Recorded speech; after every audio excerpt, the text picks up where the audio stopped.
Hello student, welcome to zoology class for BSc first year. आज हम Euglena के topic में जो हमने आपको न्यूट्रिशन बताया था, न्यूट्रिशन के बाद जो इसका अगला टॉपिक होगा respiration, excretion and osmo regulation. ये प्रक्रिया युगलिना में कैसे जो है वो संपादित होती है, इसके बारे में हम जानकारी देंगे। तो आइए देखते हैं कि इसमें रिस्पायरेशन की प्रक्रिया कैसे होती है, एक्सक्रीशन की प्रक्रिया कैसे होती है और ऑस्मो रेगुलेशन की प्रक्रिया किस प्रकार से चलती रहती है। तो सबसे पहले हम देखेंगे रिस्पायरेशन। और रिस्पायरेशन के बारे में आपको पहले से पता होगा। रिस्पायरेशन का माने होता है श्वसन की प्रक्रिया। अगर कोई जीवित अवस्था में है तो ये जरूरी होता है कि वो अपने श्वसन की प्रक्रिया को मेंटेन करते रहे ताकि वो जीवित अवस्था में रहे। तो युगलिना भी एक जो है लिविंग ऑर्गेनिजम्स है, तो जाहिर सी बात है कि इसमें भी रिस्पायरेशन की प्रोसेसिंग होती है। अब कैसे होती है इसी को हम देखेंगे।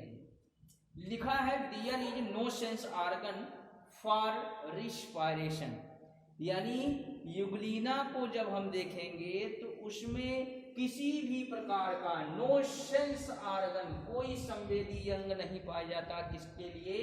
फॉर रिस्पायरेशन, श्वसन के लिए युगलिना में किसी भी प्रकार का अंग तंत्र नहीं पाया जाता है। तो अब ये दिक्कत हो गई कि अगर उसके पास कोई सेंस ऑर्गन नहीं पाया जाता तो सांस कैसे लेता है, किस माध्यम से लेता है? तो जरूरी ये नहीं है कि माध्यम ही होना चाहिए। कोई अब छोटा माइक्रो ऑर्गेनिजम्स है तो कुछ न कुछ माध्यम तो उसके पास होगा जिसके द्वारा वो गैसों का अल्टरनेट कर रहा है, गैसों का आदान प्रदान कर रहा है। तो carbon dioxide produced by animal, इस एनिमल्स के द्वारा क्या किया जा रहा है कि कार्बन डाइऑक्साइड का उत्पादन किया जा रहा है। और ये उत्पादन जो रिस्पायरेशन के द्वारा कार्बन डाइऑक्साइड का युगलिना के द्वारा किया जा रहा है, ये कैसे संभव है?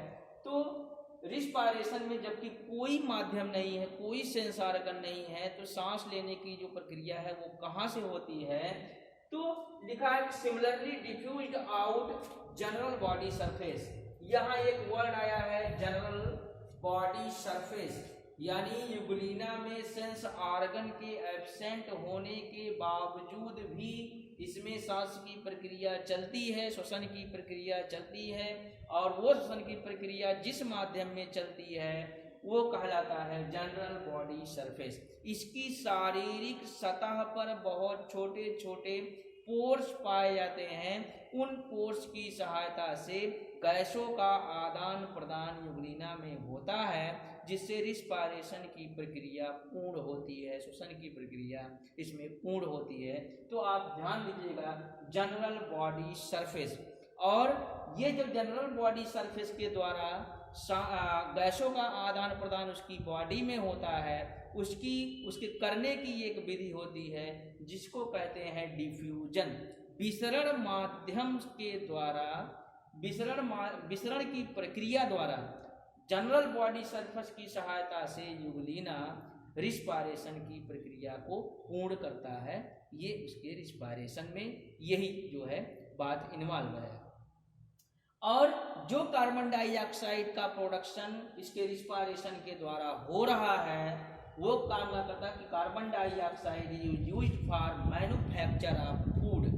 वही कार्बन डाइऑक्साइड इसको भोजन बनाने के लिए जो है वो इन्वॉल्व होती है, यानी जो कार्बन डाइऑक्साइड है उसके द्वारा अमीबा में, युगलिना में भोजन बनने की प्रक्रिया संपन्न होती है। और अमीबा में जो भोजन बनता है वो किस रूप में आपको बताया गया, पैरामाइलम, इसके रूप में ये बताया गया आपको। तो ये कार्बन डाइऑक्साइड का जो प्रोडक्शन होता है उसी के लिए होता है। तो आपको इतने ध्यान रखना है कि जो रिस्पायरेशन की प्रक्रिया है जनरल बॉडी सरफेस के द्वारा, किस व्यवस्था के द्वारा? डिफ्यूजन माध्यम के द्वारा, यानी जो माध्यम होता जो विधि होगी वो डिफ्यूजन होगा और जो माध्यम होगा वो जनरल बॉडी सरफेस होगा। तो ये तो रिस्पायरेशन था। अब अगला जो इसका पार्ट होगा, अगला जो इसकी क्रिया विधि होगी वो एक्सक्रीशन होगी। एक्सक्रीशन को आपने पढ़ा होगा उत्सर्जन। एक्सक्रीशन को कहते हैं उत्सर्जन। उत्सर्जन और उत्सर्जन का उत्सर्जन यानी एक्सक्रीशन का मतलब ये होता है कि किसी भी ऑर्गेनिज्म की बॉडी में जो खाने के बाद उसको यानी डाइजेस्ट करने के बाद कुछ ऐसे अनडाइजेस्टेड पार्टिकल्स होते हैं, अनडाइजेस्टेड फूड होते हैं, अनडाइजेस्टेड चीज़ें होती हैं और कुछ पॉइजनस चीज़ें होती हैं जिनको शरीर से बाहर निकालना अत्यंत आवश्यक है। तो उसके निकालने की जो प्रोसेस होती है वो एक्सक्रीशन कहलाती है, उत्सर्जन कहलाती है। तो इसमें देखते हैं कि उत्सर्जन में क्या प्रोडक्ट बाहर जा रहा है, कौन सा प्रोडक्ट बन रहा है जिसको बाहर निकालना जरूरी है, अदरवाइज जो है ऑर्गेनिज्म की मृत्यु भी हो सकती है।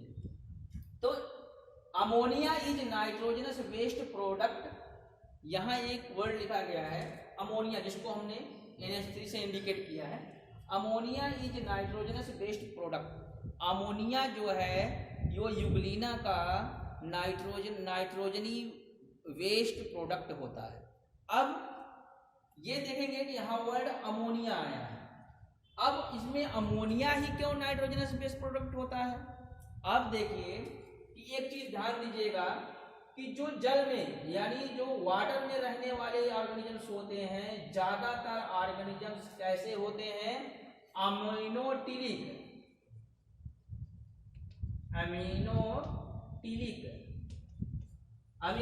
होते हैं। क्यों? क्योंकि इनकी बॉडी के अंदर लगातार पानी का जो है वो प्रवाह होता रहता है और प्रवाह होने के साथ साथ इसके अंदर पानी की जो मात्रा है काफ़ी ज़्यादा जो है वो अमाउंट में इंटर करती है।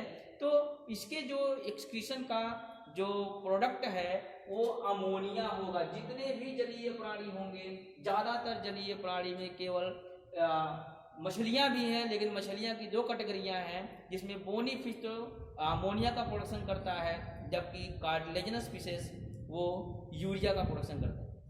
तो इस प्रकार इसको देखेंगे कि जो यूग्लिना है वो अमोनिया का निष्कर्षण करता है, इस चीज को ध्यान रखिएगा। इसीलिए जो प्रोटोजोअन्स होते हैं वो अमीनोटिलिक होते हैं, अमोनिया का निष्कर्षण करते हैं। अगर ह्यूमन बीइंग को देखा जाए तो वो यूरियोटिलिक है, यूरिया का निष्कर्षण करता है। बर्ड्स को देखा जाए तो वो यूरिकोटिलिक है, यूरिक एसिड का जो है एक्सक्रीशन करता है। तो यहाँ लिखा गया है कि ammonia is nitrogenous waste product. Ammonia जो है एक नाइट्रोजनी वेस्ट प्रोडक्ट होता है इसकी बॉडी में, यूग्लिना की बॉडी में, रिजल्टिंग फ्रॉम कैटाबोलिज्म प्रोसेस। जो कैटाबोलिक प्रक्रिया के थ्रू कैसे होता है? Out diffusion through general body surface. वही प्रक्रिया जो सांस लेने की प्रक्रिया जो सांस लेने की प्रक्रिया थी, जिस माध्यम से वो सांस रिस्पायरेशन करता था, उसी माध्यम को ध्यान रखिएगा कि वही जनरल बॉडी सरफेस के द्वारा इसमें एक्सक्रीशन की प्रक्रिया होती है।